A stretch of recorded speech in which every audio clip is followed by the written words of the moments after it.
copo caiu. Foi um som seco, pequeno, mas que parecia cortar o mármore do lobby em dois. Um estilhaço de silêncio onde antes havia apenas passos apressados e o chiado distante de sapatos contra o chão polido. Alton Hayes engatinhou, num reflexo que misturava orgulho e desespero, e pegou o copo com as mãos trêmulas. Por trás dela, Ellie, com 4 anos de existência e um mundo inteiro nos olhos, segurava a alça da bolsa como se fosse um timão. Havia gotas formando crateras minúsculas no verniz e um corredor de olhares que não ofereceu nenhuma ajuda, só reprovação. Brenda cruzou os braços com a precisão de quem nasceu para julgar. O sorriso dela não era sorriso, era decisão. Não é apropriado trazer crianças para a área de entrevistas, disse, a voz reduzida para não chamar atenção demais, como um bisturi. Alton ergueu a vista devagar. A blusa já não estava tão alinhada. A maquiagem tinha cedido ao calor do trânsito, o cabelo fugira de qualquer tentativa de ordem. Mas havia algo nela que não se desmontava com facilidade. Um jeito de colocar as prioridades num lugar claro. Primeiro Ellie, depois o resto. Eu sei, respondeu Alton, controlando o tremor nas palavras. Ela não ficaria sozinha. Não tinha com quem deixá-la hoje. O som das sílabas parecia menor que a necessidade que trazia. Uma entrevista que poderia significar um sopro de estabilidade e uma criança que precisava de cuidado. Logo ao lado, alguns funcionários cochichavam, o tipo de murmúrio que cresce e se torna acusação sem que ninguém perceba. Alguém tirou o celular, outra pessoa endireitou o colar como para afirmar uma distância. Ellie deixou escapar um riso nervoso e tentou fingir que estava ocupada, agarrando um adesivo com desenho de sol que Alton puxara da bolsa para animá-la. O sticker simples, amarelo com um rostinho feliz, grudou torto no caderno de anotações da menina, e foi como se um pequeno sol verdadeiro tivesse nascido naquele chão frio. Alton se curvou para recolher papel e vidro. As mãos dela pareciam pertencer a outra vida, ásperas de trabalho, cuidadosas no modo como pegavam coisas. Ela limpou, colocou o copo na lixeira, varreu com um guardanapo improvisado e por fim levantou-se com a compostura de quem não exigia misericórdia, apenas um espaço para provar que tinha algo para oferecer. Ela poderia ter ido embora. Muitos na plateia de olhos frios teriam preferido que fosse. Em vez disso, ergueu o queixo e seguiu até a recepção. A entrevista era ali, naquele prédio que cheirava a café caro e decisões importantes. Era a chance de entrar para a Grant & Co., uma empresa que nas últimas décadas mordiscara fatias do mercado e reunia prestígio em seus salões de vidro. Alton tinha chegado pontualmente. A pontualidade era uma virtude que, naquele dia, pesava como uma acusação. Ela estava no horário, mas com uma filha no colo. A sala de espera era um teatro de olhares. O toque da felicidade do adesivo no caderno da menina destoava de tudo aquilo. E então a porta principal se abriu como se alguém tivesse decidido desviar o curso daquele rio de curiosidade. Logan Whitmore entrou. Ele caminhava com a calma dócil de quem ocupava um lugar a tempo demais para se impressionar. O paletó sob medida não o tornava maior do que as medidas humanas que importam, apenas lhe dava uma cartografia visível de poder. Os passos dele não pediram licença, mas também não esmagaram ninguém. Ele observou por um instante, uma pausa que não era de julgamento agonizante, apenas avaliação. Havia algo nos olhos de Logan que não dava o veredito imediato que a plateia esperava. Ele não sorriu, nem precisava. Alguém a deixou no caminho? Perguntou ele, a voz soando mais como curiosidade do que como ordem. Alton ergueu o olhar, surpresa, antes que as palavras de Brenda a enchessem de vergonha. Ela fez uma tentativa de explicar, e Brenda começou a falar novamente, por uma afiada advertência. Logan inclinou a cabeça, interrompeu Brenda com um gesto mínimo e caminhou até Alton. O lobby de repente ficou menor. As conversas cessaram como se o prédio tivesse aprendido, de um segundo para o outro, a ouvir. Ele se ajoelhou, quase no mesmo nível das duas. Não um gesto de falsa intimidade, mas de reconhecimento. Havia ali uma mãe, havia ali uma criança. Conte a sua história, disse, simples. Não como uma plateia que pede espetáculo, mas como alguém que quer entender. Alton respirou fundo. Não era a primeira vez na vida que precisara escolher entre explicar sua existência e se esconder. Ela começou curto, direto. Os empregos que perdera por não ter rede de apoio, a conta de creche que apertava o orçamento como um nó, a necessidade real de um trabalho que desse alguma margem para respirar. Havia nas palavras dela uma moldura de verdades pequenas e grandes, e, sobretudo, dignidade incólume. Logan ouviu sem interromper. Seus olhos não se suavizavam em paternalismo, apenas acompanhavam, atentos. Quando ela terminou, ele virou para a recepcionista com uma decisão pronta. Vamos dar a ela uma vaga de teste, disse. Foi curto, como se lançar uma pedra que quebra o silêncio fosse a medida prática de sua autoridade. E podemos organizar uma vaga na creche interna hoje mesmo, completou, como se a alternativa natural fosse estender uma ponte prática àquilo que tinha o poder de ser resolvido. O riso tímido de Ellie ecoou. Brenda ficou vermelha, controlando o fronte de sua autoridade. A sala, que minutos antes se tornara tribunal, respirou um ar de surpresa e, para Otton, quase incredulidade. A oferta veio sem alarde dramático, como um ato de decisão administrativa, que naquele momento significava mais que qualquer grande gesto. Significava a oportunidade. Se essa cena fala com você, se em algum momento na vida você já se sentiu invisível ou envergonhado por circunstâncias que estavam além do seu controle, curta este vídeo e fique conosco. Há histórias que valem a pena serem vistas até o fim. Otton aceitou. Não por gratidão cega, mas porque aquele era o tipo de chance que se dá com as mãos firmes. Um trabalho que poderia se transformar em estabilidade, combinado com um espaço seguro para Ellie. Ela assinou documentos sucintos, nada que prometesse milagres, apenas uma chance de provar competência, e pela primeira vez naquele dia sentiu que poderia respirar sem carregar tanto o peso do julgamento alheio. Os primeiros dias foram uma lição de ajuste. Ela aprendeu a rota do café até a sala de reuniões, decorou o nome dos colegas e encaixou os horários da creche nos intervalos do que fazia no computador. A Grant & Co. era um organismo que funcionava à base de precisão e aparência. Otton descobriria logo os circuitos de poder que conduziam opiniões e boatos. Mas, por ora, ela se segurava nas pequenas coisas. Responder e-mails com clareza, deixar relatórios prontos antes do prazo, observar e anotar. Havia um tipo de música no modo como ela organizava planilhas, um compasso quase doméstico dentro do formal. Mr. Ruiz, o zelador, foi uma das primeiras ligações de humanidade que ela encontrou ali. Ele tinha um rosto marcado por anos de sol e um jeito de falar que dissolvia a frieza do prédio. Em troca de uma fatia do seu sanduíche, Otton ouvia sobre a vida nos bastidores, quais portas deveriam ser batidas com cuidado, quem era a peça-chave na máquina de decisões. Em um corredor, ao ajudá-la a ajeitar um cartaz que tremia com o ar-condicionado, ela deixou sua bolsa cair. Um envelope saiu e espalhou papéis de rascunho, entre os quais um papel com o sticker amarelo que Ellie usara antes. Mr. Ruiz sorriu, pegou o sticker com reverência quase paternal. Ela tem sorte de ter alguém assim, comentou, olhando para Otton com uma generosidade que não fazia perguntas. Havia uma ética no jeito como Otton se movia. Quando dividia uma barra de chocolate com Ellie no almoço, dividia também um pedaço com Mr. Ruiz. Quando via um colega sobrecarregado, oferecia ajuda honesta nos relatórios, sem holofotes. Essas pequenas decisões injetavam credibilidade, e em poucas semanas ela já entregara um trabalho que chamou atenção, um resumo estratégico de um projeto piloto que, embora modesto, apontava para a eficiência real. Logan, que raramente intervinha em detalhes operacionais, deixou um elogio curto no memo: bom uso de dados. Para Otton, a nota foi mais que uma linha de aprovação. Foi evidência de que mérito podia falar mais alto. Ao mesmo tempo, o prédio tinha seu ecossistema de resistência. Nos cantos onde a luz era fria, as fofocas pipocavam, o tipo de sussurro que gosta de se vestir de preocupação com a imagem da empresa. Havia quem questionasse a presença de uma mãe pequena naquele ambiente, como se eficiência e maternidade fossem incompatíveis por definição.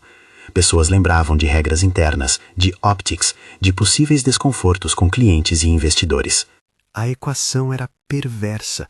A mulher que traz a filha passa a ser vista menos por sua competência e mais por uma suposta ameaça à estética do negócio. Logan sentiu as ondas antes de elas encostarem em Otton. Ele notou os olhares deslocados, ouviu as conversas que procuravam um tom de autoridade para validar a crítica. Não era um homem que buscava chamar atenção para si, ainda, mas tinha o hábito de perceber o que acontecia ao redor. Em reuniões rápidas, ele defendia a ideia de avaliar trabalho em métricas e não por sobreposições de opinião. Alguns o olhavam com desconfiança. Outros, resignados, escondiam o desconforto num meio sorriso. Ele deixava claro, de modo prático, se alguém queria discutir a imagem da companhia, que trouxesse números e alternativas. Não era uma defesa romântica, era política de gestão. Autumn, por sua vez, começou a entender que as batalhas que importavam ali não eram travadas apenas com planilhas, mas com reputação e narrativa. Ela passou a documentar suas entregas, manter registro de horas extras, provas que no futuro seriam úteis. Não era paranoia, era estratégia que vinha da experiência. Ela guardava recibos, comparava prazos, anotava feedbacks positivos, construindo um conjunto de evidências que mostrava que sua presença ali não era um favor, era contribuição. Em uma tarde salgada de vento, ela foi chamada a uma reunião informal na cozinha do andar executivo, um lugar com cápsulas de café e pequenas conversas que se transformavam em decisões. Um colega, de voz controlada, sugeriu que ela deveria pensar no impacto de sua imagem na frente de clientes. Autumn respondeu com o que tinha de mais contundente: profissionalismo. Meu trabalho fala por mim, disse. Se algo que eu faço prejudica a empresa, então critiquem meu trabalho. Se o problema é só eu existir com minha filha, então o problema não é meu. É uma escolha da empresa aceitar mães no local de trabalho. As palavras foram ditas sem excesso de emoção, com a firmeza de quem conhece suas próprias fronteiras. A resposta, no entanto, não ficou apenas nas palavras.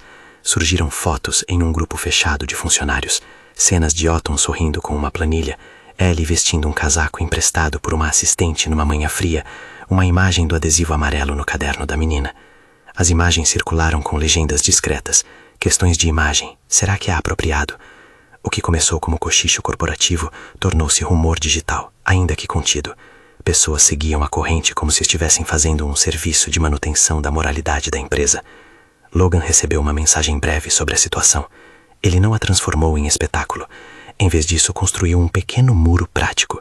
Pediu à equipe de comunicação que monitorasse e, se fosse o caso, contextualizasse. Às vezes, poder se exercita em decisões silenciosas. Conversar com aqueles que espalham boatos, pedir discrição a quem fazia acontecer. Ele não tentou sufocar a crítica com autoridade bruta, tentou enquadrá-la em profissionalismo. Ao mesmo tempo, foi ao encontro de Autumn, sem alarde. Tem cuidado com as correntes, disse ele quando a encontrou no corredor, perto das janelas que davam para a cidade. Era uma conversa curta, de pé. Ele não a beijou com palavras, não fez promessas grandiosas, apenas deixou claro que estava atento. Se precisarem de documentação, me avisa. Não vamos resolver isso com silêncio, acrescentou. Autumn assentiu. Não era a primeira proteção que recebera, e sabia que proteção sem agência era armadilha. Eu não quero que façam nada por mim que eu não tenha conquistado, falou olhando o reflexo das mãos dela nos vidros. Quero que olhem meu trabalho. Ele concordou com a cabeça, como se a certeza dela o aliviasse. Os encontros entre os dois, até então, foram curtos e pontuais. Agendas que se encontravam no intervalo entre reuniões, um almoço dividido na praça da empresa, a gentileza de um casaco quando choveu de forma inesperada. Nada que indicasse pressa. Havia, em vez disso, uma construção paciente. Logan, por sua parte, mostrava reticências, não por falta de emoção, mas por hábito de medir cada passo. Ele trazia consigo uma reserva contida, a morte da irmã anos antes e a culpa que o acompanha. Não era um segredo que precisava ser explorado aqui, apenas um recado que se insinuava em suas pausas e no modo como evitava certas músicas. Ele não precisava ser perfeito para ser aliado, precisava reconhecer que também tinha suas feridas. Autumn observava essa retidão sem confundir apoio com favores. Ela via em Logan um executivo com poder, sim, mas também um ser que não habitava facilmente os pequenos rituais do cuidado. Ele aprendeu a fazer coisas práticas, telefonar para a creche, ajustar escalas, interceder quando um gestor queria prazos impossíveis. Esses movimentos foram significativos porque não eram atos de ostentação, eram medidas que permitiam que ela fizesse seu trabalho com menos medo. No entanto, a máquina do boato continuava a roncar. As pessoas que não viam além da própria necessidade de manter imagem começaram a dobrar o problema em questões mais amplas. Optics virava justificativa para que soluções fáceis fossem propostas, como afastar a pessoa cuja presença, supostamente, ameaçava a harmonia do prédio. Autumn sentiu o aperto voltar como uma maré velha, uma convocação para RH talvez, ou conversas que insinuavam saída voluntária. A memória das portas fechadas no passado fazia o coração dela apertar, e a cada notícia que chegava por e-mail ou de corredor, ela respondia bebendo um pouco mais de café e trabalhando com afinco. Numa sexta-tarde, quando o céu já se pintava de cinza, ela recebeu um convite no calendário para uma conversa com recursos humanos.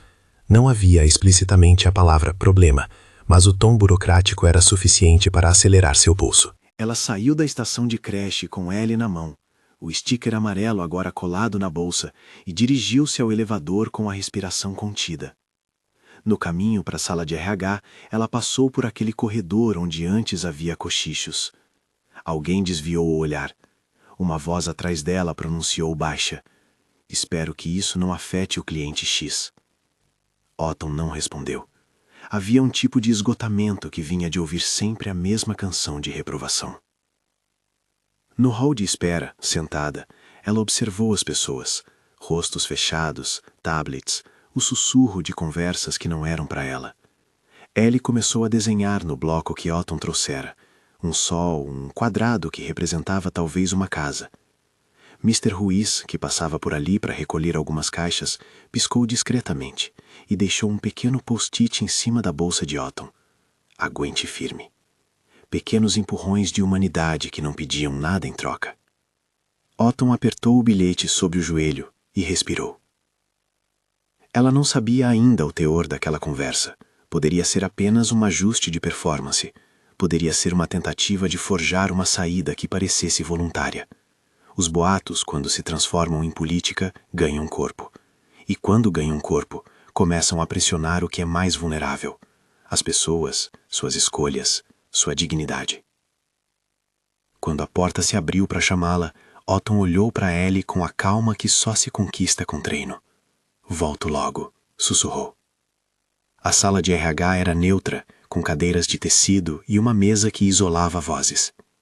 Havia 2 representantes, uma mulher de rosto sério que anotava sem levantar os olhos, e um homem com gravata com um padrão discreto que parecia ter estudado regras formais de expressão. O papel sobre a mesa tinha a palavra opções impressa num canto. Otton sentou, juntou as mãos e levou um momento para o que sabia fazer melhor: falar com clareza quando era necessário e calar para escutar mais do que falar. Enquanto arrumava a blusa, um e-mail chegou ao celular dela. Uma mensagem curta, sem assinatura, com uma foto publicada num dos chats internos. Era apenas uma foto do corredor, do adesivo amarelo e de uma legenda. Nenhuma pergunta. Apenas um julgamento vestido de comentário. Otton sentiu o sangue subir ao rosto, não por vergonha, já nascera com isso, mas porque sabia que aquela imagem podia crescer e virar argumento.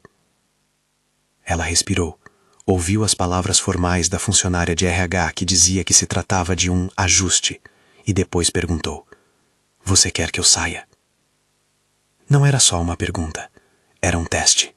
Os gestores que ficam confortáveis em mandar alguém partir raramente convidam à honestidade. Otton procurou a verdade no rosto da mulher e encontrou apenas contratos por trás de olhos cansados. "Não é isso", respondeu a mulher, num tom que tentava conciliar política e empatia. Havia lá a frase típica: "Precisamos proteger a imagem da empresa." Otton escutava, e por trás do discurso sibilante, buscava uma saída que não lhe roubasse a dignidade. A conversa trançou termos: opções de realocação, considerar saída voluntária, sensibilidade para com clientes. A lógica da preservação travava uma batalha com a lógica da justiça. Quando a reunião terminou, Otton saiu com a sensação de estar num campo minado. Não havia nada escrito que a expulsasse, nem houve uma oferta concreta que lhe desse garantia. O vento do lado de fora era mais frio. Ela pegou Ellie no colo e, sem perceber, encontrou Logan encostado na porta do elevador. Ele se aproximou sem alarde, com o casaco dobrado sobre o braço. "Como foi?" perguntou. Era uma pergunta prática. Otton deu um leve sorriso. "Última cartada de quem tem medo", disse, sem dramalhão. Eles caminharam juntos até o carro. Ele abriu a porta para Ellie, ajeitou o casaco no banco de trás como se fosse um gesto de cuidado que já conhecia. Não era um presente, era apadrinhamento prático. Otton agradeceu, não com palavras grandiosas, apenas com um olhar que dizia reconhecimento. Havia entre eles uma trama de entendimento, apoio que honrasse a autonomia dela. Do lado de fora, a cidade respirava ao fim de tarde. O sticker amarelo enfiado no bolso parecia um talismã frágil. Alton sentia o peso de um mundo que avaliava corações por aparência. Mas havia algo que, naquele momento, lhe garantia que não estava sozinha. Pessoas pequenas, gestos sem anúncio e um chefe que preferia agir do que promover a exclusão. Havia ainda muito caminho pela frente, questões que exigiam coragem de ambos os lados. E havia boatos que, como ervas daninhas, começavam a lançar sombras maiores do que o necessário. Quando Logan se despediu, deixou uma frase curta que ecoou: questionar a integridade dela é questionar a minha. Não foi uma declaração para a plateia, foi proteção verbal com propósito claro. Aquela afirmação não anulava a necessidade de Alton provar seu valor, apenas colocava a responsabilidade do inquérito no campo correto. Ou se avalia trabalho, ou se julga a existência. Ele deixou a frase como se dissesse que estava disposto a arcar com a consequência de escolher proteger alguém que agia com dignidade. Alton guardou aquela frase entre outras, como se fosse um dos instrumentos que precisaria para reconstruir sua estabilidade. Havia, no entanto, uma linha tênue entre proteção e privilégio, e ela a conhecia muito bem. Não queria favores, queria reconhecimento justo. E assim caminhou de volta para o prédio, para a rotina que agora vinha acompanhada de um novo componente: vigilância. A história naquela primeira semana não se resolveu nem em favor nem contra. Ela apenas ganhou contornos mais nítidos. Alton trabalhava, entregava resultado, sorria com cuidado. Ellie crescia numa pequena bolha de segurança. Logan criava barreiras práticas e um lugar de palavra para a defesa. E no fundo, os corredores começavam a se dividir entre os que olhavam com curiosidade e os que já preparavam justificativas. A cidade lá fora continuava seu movimento indiferente. Num apartamento modesto onde Alton voltava, havia uma rotina dupla: arroz e feijão, um banho rápido para Ellie, revisão de relatórios até tarde. As luzes do prédio vizinho piscavam, e a menina dormiu com o sticker amarelo ao lado do travesseiro, como se fosse uma constelação doméstica. Alton, cansada, sentou na cozinha pequena e fez uma lista de prioridades: contas, trabalho, horários da creche. A vida, na sua simplicidade áspera, não aceitava soluções rápidas. Na segunda semana, um cliente importante passou pelo escritório para uma apresentação programada. Alton foi escalada para fornecer dados e participou da reunião com a calma de quem já dançou com pressões. O projeto que ela ajudara a compilar foi bem recebido. Mais tarde, na sala de reuniões, alguém comentou a boa intervenção dela, não em tom condescendente, mas com reconhecimento técnico. Essa pequena vitória produziu um efeito em cadeia. Colegas que antes a olhavam com hesitação passaram a pedir opinião. A medida do respeito ali parecia ressurgir, com um certo custo: a exposição. Houve então um encontro casual na lanchonete do prédio entre Alton e Logan. Ele trouxe um café sem açúcar para ela, porque sabia que ela preferia assim. Eles vão adaptar, disse ele, de maneira que não fosse promessa, apenas observação. Ela sorriu. O fato dele saber coisa tão pequena, o gosto pelo café, parecia selar um tipo de atenção que não pedia nada em troca. Eles conversaram sobre prazos, sobre a creche, sobre coisas de trabalho. Alguns encontros podem parecer neutros, mas cada pequena interseção contribui para formar uma constelação. Mas havia outra corrente que corria por baixo de tudo. Um dos cargos de liderança aproximou-se de Brenda e sugeriu que talvez a empresa devesse evitar situações sensíveis até que a imagem se ajustasse para o trimestre com investidores. As palavras foram escolhidas com tato, mas a intenção era a mesma: empurrar Alton para a periferia. Não havia ainda uma medida concreta tomada, mas o processo de empurrão começava a se formar como lógica de empresa. O que era apresentado como cuidado aos acionistas, em muitos casos disfarçava o velho medo do inconveniente. Alton começou a perceber padrões. Não mais caía em indignação permanente. Começou a traçar estratégias. Guardou e-mails de aprovação, imprimiu relatórios elogiados, anotou horas, fez backups de arquivos no próprio pendrive. Era um tipo de trabalho de guerra silencioso, não para confrontar as pessoas, mas para garantir que, se a balança da opinião corporal se inclinasse, ela tivesse em mãos os elementos que provassem que tinha mais que direito de permanecer. Ao final de 2 semanas, novamente no corredor, Ellie deixou um desenho no banco da sala de espera: um homem alto de paletó e uma mulher com um caderno, e entre eles, uma nuvem amarela que lembrava o sticker. Logan viu o desenho quando passou e sorriu de forma contida. Ele pegou o desenho e o guardou no bolso do paletó. Um gesto tão simples que poderia ser lido como insignificante, mas para Alton, que mais tarde soube, foi um sinal de que as pequenas coisas estavam sendo notadas. Não havia obrigação nenhuma naquele gesto, havia somente a atenção. As sombras, porém, alongavam-se, e no momento em que Oughton pensou que talvez conseguisse domar o vento das fofocas com trabalho duro, uma mensagem anônima apareceu num fórum interno. Uma montagem de fotos com legendas que insinuavam favoritismo. Não eram provas, eram sugestões. E sugestões, num ambiente que se alimenta de aparência, às vezes valem mais que provas. A montagem começou a ser circulada em grupos fechados, um vírus que se instala em quem procura por justificativa. Oughton percebeu que não bastava ser excelente no que fazia. Em ambientes como aquele, integridade precisava de aliados e estratégia. Ela respirou fundo, sentindo o peso que pairava sobre as roupas comuns de quem precisa provar o tempo todo que merece um lugar. A cada novo rumor, novas vozes surgiam, prontas a formar opiniões que, quando alinhadas, tornam-se políticas. E era exatamente aí, nesse ponto de tensão crescente, que a história ganhava um novo contorno. A disputa entre o que era justo e o que era conveniente, entre pessoas que escolhiam proteger e pessoas que escolhiam criticar. Oughton não sabia o que viria adiante. Sabia apenas que as escolhas dela não seriam mais somente pessoais. A cada passo, havia o eco de instituições inteiras. Ainda assim, persistia, porque persistir era a única forma de preservar a dignidade e oferecer a Ellie uma chance real. Quando a semana terminou, Oughton varreu a cozinha de casa e encontrou, no rachão do armário, um bilhete dobrado, onde alguém escrevera, sem assinatura, "Você é mais do que o que dizem". Ela sorriu sozinha, colou o bilhete na geladeira com fita adesiva e, por um instante, sentiu uma paz frágil. Lá fora, porém, os rumores continuavam a crescer. E a próxima conversa, a próxima reunião, poderia decidir muito mais do que o futuro de um emprego. Poderia decidir se a dignidade daquela mulher continuaria a ter espaço numa empresa que se anunciava moderna e eficiente. Diante dessa tensão, entre o reconhecimento pelo trabalho e a teia de boatos que se formava, Oughton apertou a bolsa com firmeza, ajeitou Ellie no carrinho e caminhou para casa. Havia no horizonte uma sensação de que o jogo mudaria, e, como sempre, no centro da trama estava a escolha de quem detinha poder: usá-lo para excluir ou para proteger, para punir ou para reparar. A decisão de Logan já havia apontado para o segundo caminho, mas o tecido institucional é maior do que um gesto.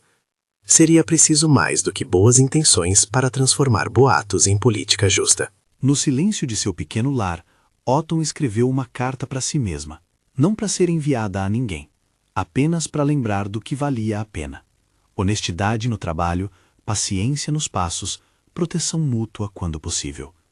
No bolso do casaco, o bilhete amarelo do sticker ainda pulsava como um sinal miúdo de esperança. Ela dormiu com a certeza de que o amanhã exigiria coragem e provas. E do lado de fora, a cidade continuou a acender as luzes, indiferente e impiedosa, preparando o palco para quando os rumores deixassem de ser sussurros e se tornassem uma audiência. Na manhã seguinte, a cidade parecia maior, como se o rumor tivesse soprado velas de algo que ainda precisava navegar. Oughton trouxe para o trabalho a sensação de quem leva cuidados escondidos no bolso, frascos cheios de resoluções cotidianas, provas recolhidas, recados de bondade. Ela entrou no prédio com a mesma pontualidade paciente de sempre, e ao cruzar o lobby, sentiu os olhares novamente. Alguns eram curiosos, outros frios. Ellie estava com o sticker amarelo seguro na mão, desenhando no banco da recepção com calma. O adesivo agora não era só um brinquedo, era uma pequena bandeira de resistência. A convocação formal chegou por e-mail, reunião do Conselho de Diretoria para tratar de assuntos relacionados à imagem corporativa. O assunto era genérico, o efeito profundamente concreto.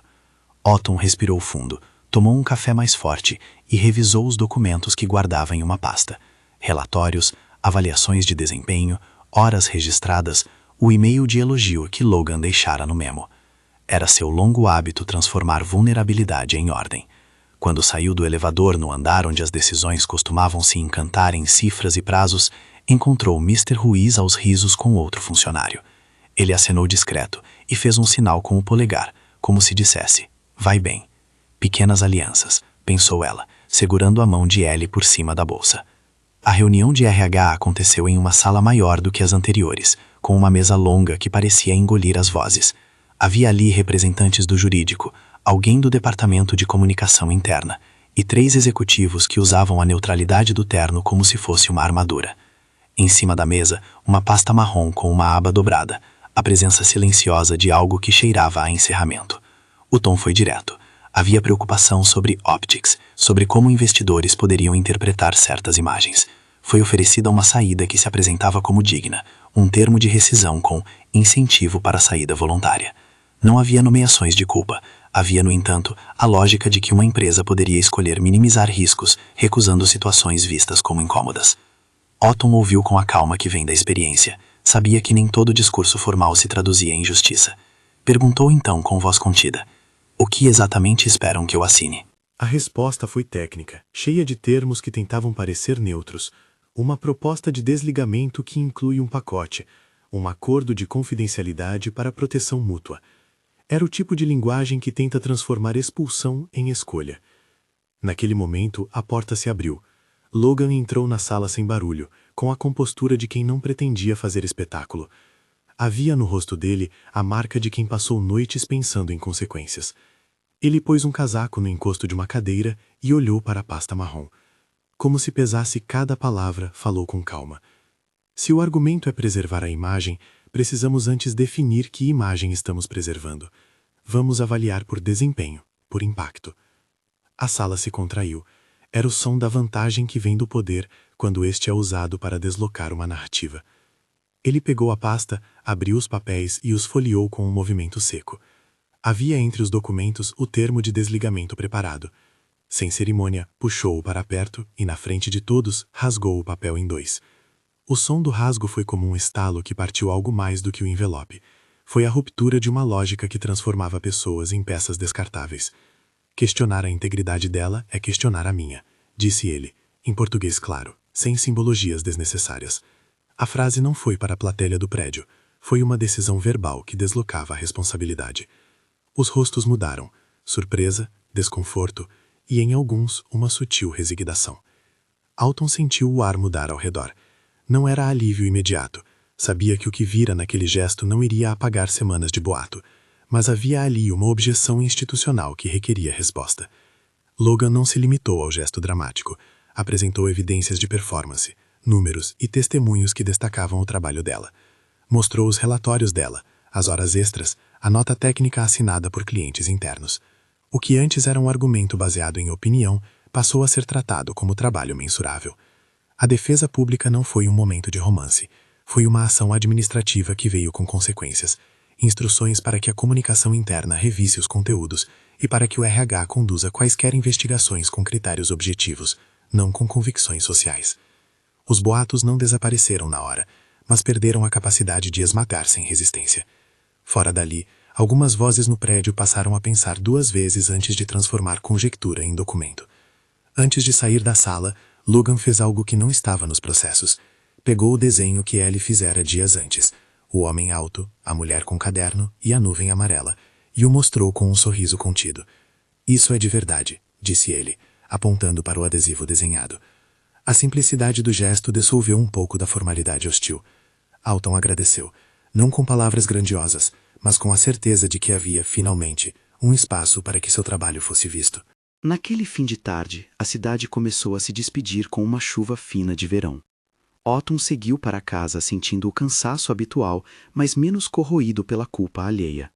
Ela havia passado por uma trincheira e saíra com provas nas mãos. Ainda assim havia o que consertar no interior, um temor que vinha de anos de carregar responsabilidade sozinha. Ao colocar Ellie para dormir, encontrou o sticker amarelo novamente colado no berço, como se fosse um farol. Ela escreveu mais um bilhete para si mesma e o guarda com cuidado no bolso do casaco. Era um repertório de pequenas forças. Os encontros entre Otton e Logan passaram a ter, depois daquele dia, uma nova textura. Não eram atitudes grandiosas, eram coisas práticas. Ajustes de escala da creche, flexibilidade em prazos quando a creche fechava por manutenção, um e-mail à equipe lembrando que o trabalho fala por si. Em um desses encontros, do fim de semana, passaram uma manhã no parque. Comida simples em uma manta, Ellie correndo com um sorriso fácil. Logan sentado no chão ajudando a montar um quebra-cabeça. Ali, longe dos corredores de vidro, havia algo que podia se desenrolar com mais vagar. Logan contou, em fragmentos, sobre a irmã que perdera. o brilho de uma pessoa que marcara sua vida e a culpa que o seguiu por não ter conseguido poupá-la. Ele não buscava desculpas, apenas explicava uma parte de seu jeito reservado por meio de uma lembrança. Otton, ao ouvir, não ofereceu conserto, ofereceu presença. A reciprocidade foi uma escolha diária, feita de ouvir e de pequenos reconhecimentos. O clima de proteção institucional precisou, no entanto, ser transformado em política para não depender de gestos individuais. Logan sabia que uma ação isolada poderia ser contestada como favoritismo. Por isso propôs algo que vinha sendo gestado em suas noites de inquietação. Um programa piloto para apoiar pais e mães que trabalham na empresa, especialmente aqueles que não têm redes de apoio consolidadas. Chamou-o de New Roots, um nome que falava de recomeços e de alicerces. Não era apenas um título bonito, era um arranjo prático. Creche ampliada, horários flexíveis, vagas de emergência, um fundo para suporte temporário de moradia em casos críticos e, sobretudo, métricas para avaliar impacto. A ideia foi apresentada ao conselho com números, estudos de caso e a proposta de Otton como líder do programa. A justificativa não foi sentimental, foi baseada em dados de retenção de talentos, produtividade e redução de turnover. Otton recebeu a proposta com a seriedade de quem sabia que a responsabilidade viria com escrutínio. Ela aceitou porque via ali a chance de transformar episódios pessoais em política pública dentro daquele organismo. Não aceitou por gratidão cega, mas por alinhamento com um propósito que sempre guardara, que mães não fossem excluídas do mercado por uma circunstância vital. Suas primeiras atribuições foram práticas: mapear necessidades, conversar com pais e mães da empresa, estabelecer parcerias com creches na região e organizar um fundo de emergência. Ela montou uma planilha com prazos, pediu auxílio a Mr. Ruiz para entender a logística de espaços, dialogou com o departamento jurídico para desenhar cláusulas de elegibilidade e começou a ouvir uma constelação de vozes que até então eram silenciosas. O surgimento do New Roots foi acompanhado de resistência. Algumas vozes internas classificaram o projeto como custo para um trimestre apertado e de esperança. A comunicação interna apresentou o programa como piloto, com metas claras: reduzir a taxa de desistência de colaboradores com dependentes, aumentar a diversidade de perfis em cargos de decisão e criar um canal de suporte emergencial. Otton conduziu grupos de escuta, onde pais e mães contavam seus dilemas e necessidades, horários que não casavam com as rotinas de creches, dias de doença inesperada dos filhos, custos de transporte. Essas conversas moldaram o desenho prático do programa. O que nasceu da experiência pessoal de Otton transformou-se assim em política pública interna, mas sempre com a marca do trabalho: relatórios, indicadores, avaliações semânticas. O tempo foi passando e o programa começou a mostrar resultados. Alguns funcionários que estavam tentados a sair decidiram ficar ao verem que havia um plano prático.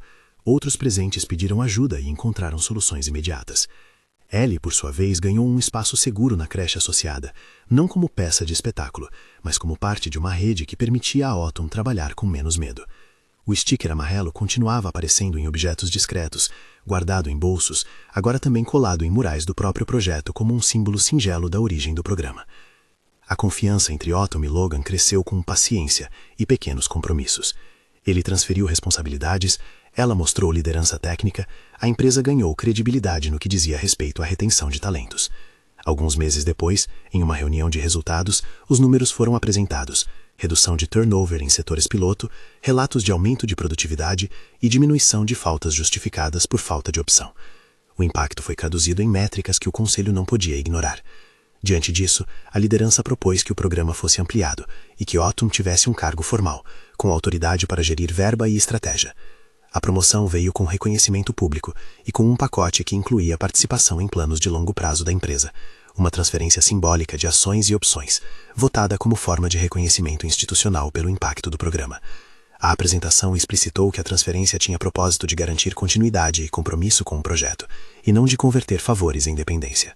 Quando o anúncio público foi feito, em um auditório com luz quente e rostos atentos, Logan falou com a clareza que ali cabia. Empresas são feitas de pessoas, e nossa força é maior quando criamos estruturas que permitem que cada pessoa dê o seu melhor. Ele mencionou o New Roots, a liderança de Otton e os números que justificavam o investimento. Não foi um discurso messiânico, foi uma declaração de política empresarial que vinculava propósito e resultado. Alton subiu ao palco, recebeu aplausos discretos e, sem querer transformar aquele momento em um palco pessoal de vitórias, agradeceu com brevidade, atribuindo o sucesso a uma equipe e aos relatos que escutara nas rodas de conversas. Isso começou com uma necessidade concreta, disse ela, olhando para Logan por um segundo com reconhecimento que não era subserviente. Ali, naquele ato público, a narrativa institucional mudou. A empresa deixava de ver uma mãe como problema e passava a ver uma líder que resolvera um problema real. Mesmo com as vitórias, a vida privada trouxe seu teste. Em uma noite de tempestade, o apartamento de Alton teve um problema elétrico que deixou o prédio sem luz. A chuva aumentou e, sem opções, Alton ligou a Logan. Ele apareceu com a praticidade de sempre, levou cobertores, comida e, quando viu a ansiedade no rosto dela, ofereceu um lugar temporário para passar a noite com Ellie em sua casa, não para expor, mas para acolher. A SUV cortou a chuva como um bolso de calor. Logan, cuidadoso, colocou o casaco sobre os ombros da menina quando entraram no carro. A cena foi simples e sem teatralidade, um gesto prático que dizia, estou aqui. Na penthouse, a rotina se organizou em torno do cuidado simples. Banho quente, um filme com luz baixa e conversas que evitavam sentenças. Havia uma estrutura. Ele providenciou um berço, uma fruta picada e depois os deixou à privacidade de uma sala de estar com luz morna. Não houve pressa. Alton agradeceu, com a medida exata de quem não queria dever favores, apenas dividir um momento de fragilidade. A convivência temporária deixou marcas práticas. Ela viu um lado dele que não cabia no escritório, a cozinha simples, o álbum de família, a fotografia da irmã guardada numa prateleira. Ele, por sua vez, viu a disciplina humilde que estruturava os dias dela, o caderno com horários, a mochila da Ellie preparada com uma toalhinha extra, o estoque de remédios que sempre levava por precaução. Eles conversaram sobre medos, sobre como construir expectativas sem sufocar o outro. Foi ali, na intimidade cotidiana, que assentaram um acordo não dito.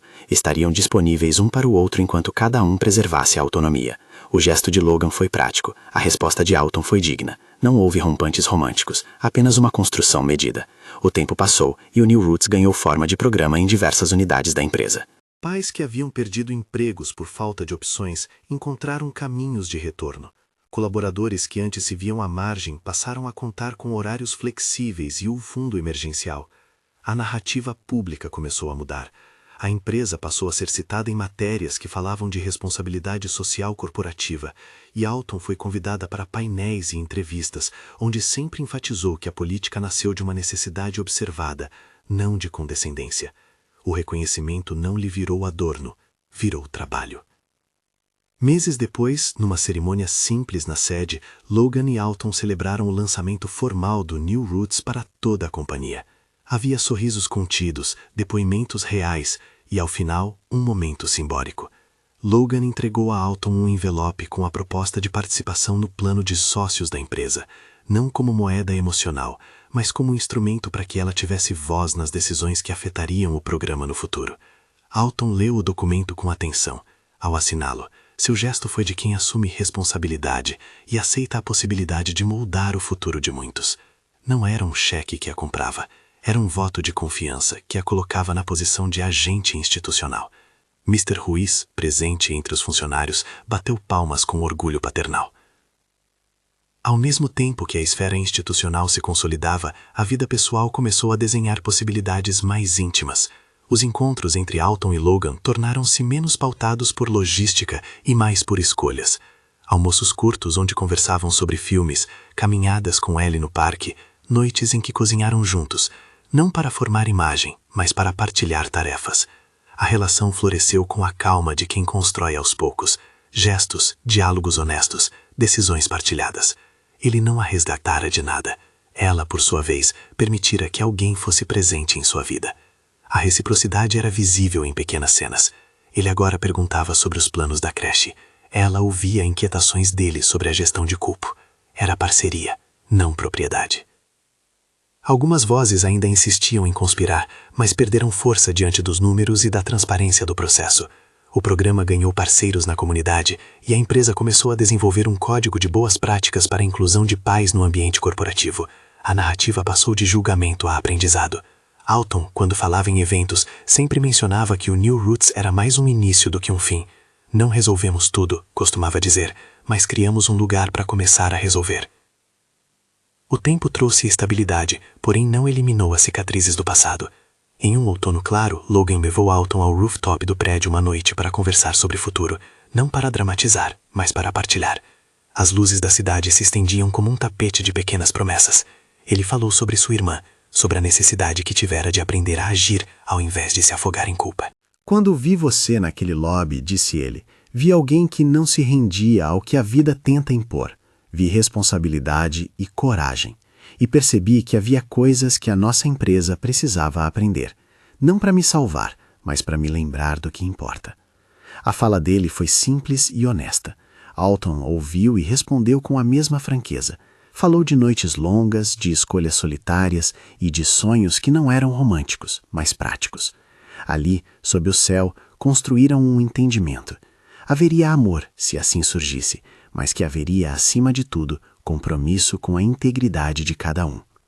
Com o passar do tempo, o New Roots completou 1 ano de operação. Alton, agora em cargo formal, coordenava projetos, avaliava indicadores e fazia reuniões com representantes de creches parceiras. Ellie crescia com confiança. O sticker amarelo aparecia, discreto, colado no armário do quarto, como lembrança inicial de um percurso. No evento de aniversário do programa, houve depoimentos de pais que haviam permanecido na empresa, de colaboradores que encontraram rede de apoio e de gestores que reconheciam a eficiência da política. Logan discursou sobre o papel do poder como instrumento de proteção. Alton, ao falar, mencionou não apenas os números, mas as pessoas. New Roots é sobre possibilitar sermos completos no trabalho e na vida, disse ela. A plateia aplaudiu, não por espetáculo, mas por ver uma transformação que era prática. A vida continuou a ser feita de decisões. Em um jantar simples, sem pompa, Logan propôs que consolidassem um compromisso. Nenhum dos dois queria pressa, mas queriam construir uma família que preservasse a autonomia de todos os seus membros. Ofereceu, com cuidado, a partilha de responsabilidades e da vida construída, uma proposta que não pedia retribuição automática, mas um convite à parceria. Alton, cautelosa como sempre, aceitou essa forma lenta de promessa.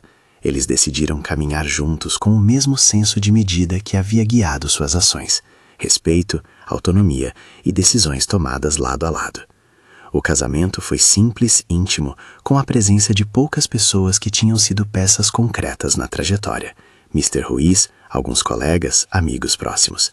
Ellie, com um vestido confortável e um sorriso fácil, teve o papel de levar as alianças, não como adereço, mas como parte essencial da família. O sticker amarelo, discretamente costurado no interior de um guardanapo, apareceu como lembrança da origem daquela união. Havia alegria sem ostentação, comida caseira, música que lembrava encontros em dias de sol e testemunhos que falavam de escolhas humanas concretas. Na semana seguinte, caminhando de mãos dadas pelo parque, Alton olhou para Ellie correndo e sorriu. Logan, ao lado, trouxe o casaco extra para cobrir os ombros da menina quando o vento cortou. A imagem era simples e, ao mesmo tempo, emblemática. 3 pessoas que, em diferentes tempos, aprenderam a ser uma família de escolha. O New Roots seguia, com novos módulos e parcerias, e a empresa experimentava uma cultura mais humana, sem abrir mão da eficiência. Alton manteve sua postura de líder exigente, com ela própria e com os outros, e suas conquistas foram reconhecidas não como mercadoria, mas como fruto de trabalho consistente. No fim, a história que começou com um copo que caiu no mármore e com um sticker amarelo no chão frio, terminou, se é que se termina algo assim, como um trecho de vida que aponta possibilidades. Não foi uma cura instantânea de todas as injustiças do mundo corporativo. Foi a evidência de que escolhas éticas, gestos práticos e políticas bem desenhadas produzem mudança. Houve defesa pública, resistência, noites de tempestade e decisões que exigiram coragem. Houve amor que cresceu sem pressa e houve recompensas financeiras que foram convertidas em instrumento de responsabilização institucional, não em compra de afeto. Enquanto a tarde caía em tons quentes, Alton recostou a cabeça no ombro de Logan, observando Ellie correr entre as árvores. Havia erros a consertar ainda, políticas que precisavam de ajuste e vidas que exigiam cuidado contínuo. Mas havia algo sólido, um trabalho que permitia a muitos reescreverem sua relação com o emprego, e uma família que escolhera permanecer unida por vontade e não por necessidade. O sticker amarelo, agora guardado em um porta-retratos na estante, lembrava que o começo fora singelo e humano. Se esta história tocou você, se trouxe algum respiro em dias de julgamento e de portas fechadas, inscreva-se no canal e compartilhe com alguém que precise ouvir uma lembrança de que dignidade e ação podem andar juntas. Há muitas histórias como esta, e cada uma merece ser vista, compreendida e, quando possível, transformada em política.